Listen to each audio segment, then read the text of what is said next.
السلام علیکم دوستو۔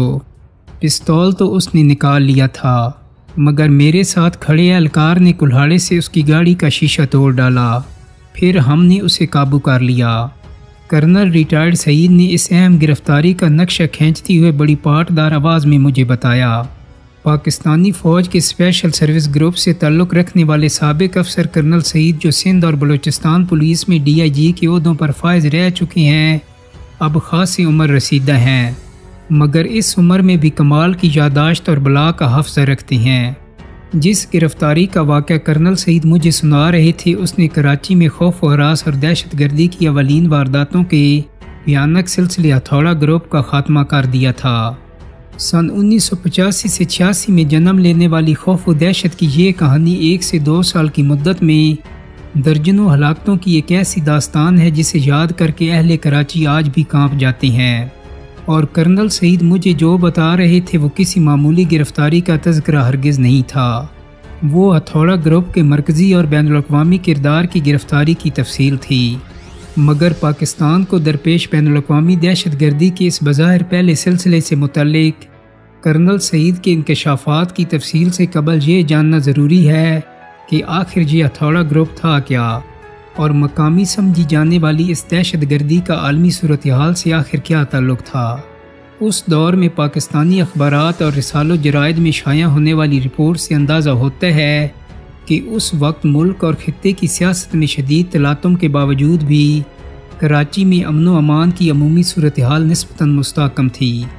5 جولائی 1977 کو جنرل ضیاء الحق نے اس وقت کے منتخب وزیر اعظم ذوالفقار علی بھٹو کا تختہ الٹ کر ملک میں مارشل لا نافذ کیا تو شدید عوامی مزاحمت نے فوجی حکومت کے لیے بہت سی پریشانیاں پیدا کر دی تھیں، مگر 1985 تک ملک میں غیر جماعتی بنیادوں پر ہونے والے انتخابات کے نتیجے میں وزیر اعظم محمد خان جنیجو کی حکومت قائم ہو چکی تھی، جو وردی میں ملبوس فوجی صدر اور chief of army staff general Zia کے دور اقتدار میں بھی خاصی دقت سے کام کر رہی تھی۔ لیکن افغانستان میں جاری صورتحال کی وجہ سے پاکستان میں قائم اس حکومت کے عالمی برادری خصوصاً امریکہ سے تعلقات بہت خوشگوار تھے۔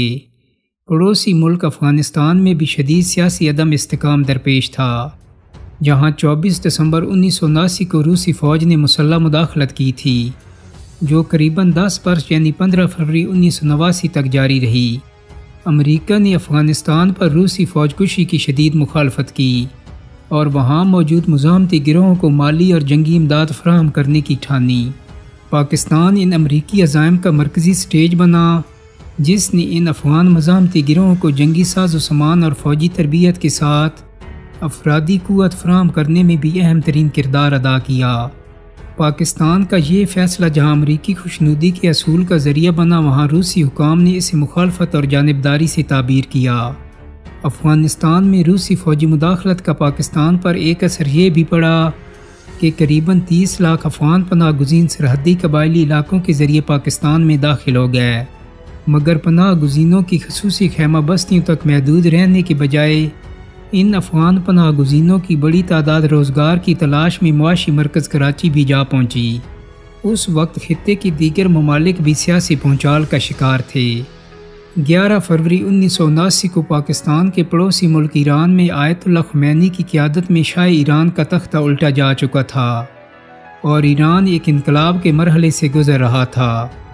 ساتھ ہی پڑوسی ملک عراق سے قریباً 8 سال تک جاری رہنے والی ایران عراق جنگ کا محاذ بھی پوری شدت سے گرم تھا۔ کراچی اس وقت انتظامی طور پر محض 3 اضلاع یعنی شرقی، غربی اور جنوبی اضلاع پر مشتمل تھا، اور اب وسطی کہلانے والا پورا ضلع دراصل غربی ضلع کا حصہ تھا۔ 2-4 متمول علاقوں کے سوا کراچی شہر میں زیادہ تر درمیانے اور متوسط طبقے کی پرانی آبادیاں اور قدیم محلے قائم تھے۔ ان رہائشی بستیوں میں سب لوگ پورے محلے کے ہر فرد سے واقف ہوتے تھے اور پاس پڑوس سے بڑی ہی اپنائیت اور میل جول کا ماحول تھا۔ سادہ اور عام سی زندگی تھی، نہ ٹی وی چینلز تھے، نہ انٹرنیٹ، نہ سوشل میڈیا اور نہ ہی موبائل فونز۔ اور کراچی کے اسی پرامن ماحول میں اچانک ہتھوڑا گروپ نمودار ہوا۔ یہ اپریل 1985 کی بات ہے۔ ملتان سے تعلق رکھنے والے اللہ وسایا خیبر میل کے ذریعے اس رات ہی کراچی پہنچے تھے اور کلفٹن کے قریب مقیم اپنے رشتہ داروں کے ہاں جانے کا ارادہ رکھتے تھے۔ رات زیادہ ہونے پر انہوں نے پل کے نیچے ہی رات بسر کرنے کا ارادہ کر لیا۔ وہ سوئے تو پل کے نیچے تھے، لیکن جب انہیں ہوش آیا تو وہ خون میں لت پت تھے اور سر پر لگنے والی شدید چوٹ سے خون بہہ رہا تھا۔ اللہ وسایا کہ آس پاس لیٹے دیگر 2 افراد ایسی نوعیت کی چوٹ لگنے سے ہلاک ہو چکے تھے۔ 2 اپریل 1985 کو پیش آنے والا یہ واقعہ کراچی میں ہتھوڑا گروپ کے حملے کا پہلا واقعہ تھا۔ اس واقعہ کے صرف 2 روز کے بعد کلفٹن برج سے چند کلومیٹر دور کالا پل کے قریب واقع پیر بخاری شاہ المعروف زندہ پیر کے مزار کے احاطے سے مزید 2 لاشیں ملیں۔ یہ دونوں افراد مزار کے عقبی حصے میں سوئے تھے جہاں محفل سماع کا انتظام کیا جاتا تھا۔ چند ہفتے بعد 21 اپریل کو سٹی اسٹیشن پر 3 افراد کو ہلاک کیا گیا۔ یہ تینوں پلیٹ فارم نمبر 1 اور 4 پر رات کے وقت بینچوں پر سوئے ہوئے تھے۔ ان میں ایک ملنگ اور ایک کلی بھی شامل تھا، تاہم صرف کلی کی شناخت ہو سکی تھی۔ اسی رات کارساز اور ایئر فورس ہالٹ کے درمیان ریلوے ٹریک سے ایک لاش ملی جسے سر پر شدید ضرب لگا کر ہلاک کیا گیا تھا۔ اس طرح 24 اپریل تک اس نوعیت کی ہلاکتوں کی تعداد 9 ہو چکی تھی۔ سنسان علاقوں اور ریلوے لائن کے بعد آبادی میں اس نوعیت کے واقعات نے گلی محلوں میں بھی خوف و ہراس پھیلا دیا، اور اس کے بعد پرانا گولی مار کے علاقے میں لیاری ندی کے کنارے آباد حسن اولیاء ولیج میں پیش آنے والے واقعہ نے حکومت وقت اور انتظامیہ کو ہلا کر رکھ دیا، جب بچوں سمیت ایک گھر کے 7 افراد کو اسی انداز میں سر پر بھاری چیز مار کر ہلاک کیا گیا۔ اس واقعے میں سابق کونسلر عبدالغنی ہود کی 2 سالیاں اور ایک بھانجی ہلاک ہوئی تھیں۔ عبدالغنی کے مطابق رات کو کسی پیر یہ واقعہ پیش آیا تھا، اور صبح کو جب معمول کے مطابق دروازہ نہیں کھلا تو پڑوسیوں کو تشویش ہوئی۔ انہوں نے اندر کود کر دیکھا تو لاشیں پڑی ہوئی تھیں۔ مقتولین کے ایک اور رشتہ دار احسان ہوت نے بتایا کہ 3 لاشیں ایک جبکہ 4 لاشیں دوسرے کمرے میں تھیں۔ ان ہلاک ہونے والوں میں ایک بچہ بھی شامل تھا، جبکہ ایک بچہ سوتے سوتے صوفے کے نیچے چلا گیا تھا، اس لیے ملزمان کی نظر نہیں پڑی اور وہ بچ گیا۔ پھر وقفے سے ایسی وارداتیں شہر بھر میں شروع ہوئیں۔ گھر کے باہر سڑک یا فٹ پاتھ پر سوتے شہری، مزدور پیش افراد یا پھر گداگر، روزگار کی تلاش میں کراچی آنے والے پردیسی، دکانوں اور چھوٹے ہوٹلوں کے ملازمین تواتر سے ایسی ہولناک وارداتوں کا نشانہ بننے لگے۔ سن 1986 کے اوائل میں ایسی ایک اور بڑی واردات کے بعد خفیہ اداروں کے کان بھی کھڑے ہو گئے۔ صحافی تنویر بیگ کے مطابق یہ واردات فیڈرل بی ایریا کی مزدور بستی موسیٰ کالونی میں ہوئی تھی، جہاں گلی میں سوئے 8 مزدوروں کو کند اور بھاری آلے سے وار کر کے قتل کیا گیا تھا۔ یہ وہ وقت تھا جب منتخب اراکین اسمبلی نے بھی اس مسئلے پر پارلیمان میں آواز اٹھائی، اور تفتیش کے لیے پولیس سمیت قانون نافذ کرنے والے اداروں کی بھی خصوصی ٹیم تشکیل دی گئی۔ اس دور میں شائع ہونے والی خبروں سے پتہ چلتا ہے کہ بعض اردو اخبارات نے یہ قیاسرائیاں بھی شروع کر دیں کہ قاتل اپنے جسم پر تیل مل کر یا گریس مل کر آتے ہیں تاکہ اگر کوئی انہیں پکڑنے کی کوشش کرے بھی تو وہ گرفت میں نہ آ پائیں اور بآسانی فرار ہو سکیں۔ سن 1985 میں ضلع جنوبی کے ایک علاقے برنس روڈ کی فٹ پاتھ پر سونے والے ایک گداگر پر حملہ ہونے تک پولیس اس معاملے کو کسی ایک فرد یا سیریل کلر کا جرم سمجھتی رہی، مگر حملے میں بچ جانے والے گداگر نے پولیس کو بتایا کہ وہ سو رہا تھا تو کسی گاڑی کے پہیوں کی سڑک پر رگڑنے کی آواز سے نیند خراب ہوئی۔ گاڑی میں سوار سفید کپڑوں میں ملبوس 4 افراد جنہوں نے سیاہ نقابوں سے چہرے ڈھانپ رکھے تھے اس تک پہنچ گئے، اور ان میں سے ایک شخص نے ایک ہتھوڑے سے اس کے سر پر زوردار ضرب لگائی تو چوٹ لگنے سے وہ حواس کھو بیٹھا۔ مزید لکھا گیا کہ حملہ آور اسے مردہ سمجھ کر فرار ہو گئے، مگر سخت جان لیکن زخمی گداگر کی چیخ و پکار پر اہل علاقہ نے اسے اسپتال پہنچایا۔ پولیس نے جب یہ بیان ریکارڈ کیا تو پولیس اور تفتیشی خفیہ اداروں کا یہ نظریہ تبدیل ہوا کہ یہ وارداتیں کسی ایک سیریل کلر کی کارروائی نہیں بلکہ ایک منظم گروہ کی سوچی سمجھی اور طے شدہ وارداتیں ہیں، اور دوسرا اخبارات کے کرائم رپورٹرز نے حملہ آوروں کو ہتھوڑا گروپ کا نام دے دیا۔ ظاہر ہے کہ اس سے قبل بھی ایسی وارداتیں ہو چکی تھیں۔ ایجنسیوں نے کافی عرصے کی نگرانی کے بعد پاک لیبیا ہولڈنگ نامی انویسٹمنٹ وینچر سے جڑے ہوئے ایک ایسے شخص کو بطور پرائم سسپیکٹ لسٹ ڈاؤن کیا جو لیبیا کے شہری تھے۔ یہ پاک لیبیا ہولڈنگ ایک طرح کا سرمایہ کاری بینک تھا۔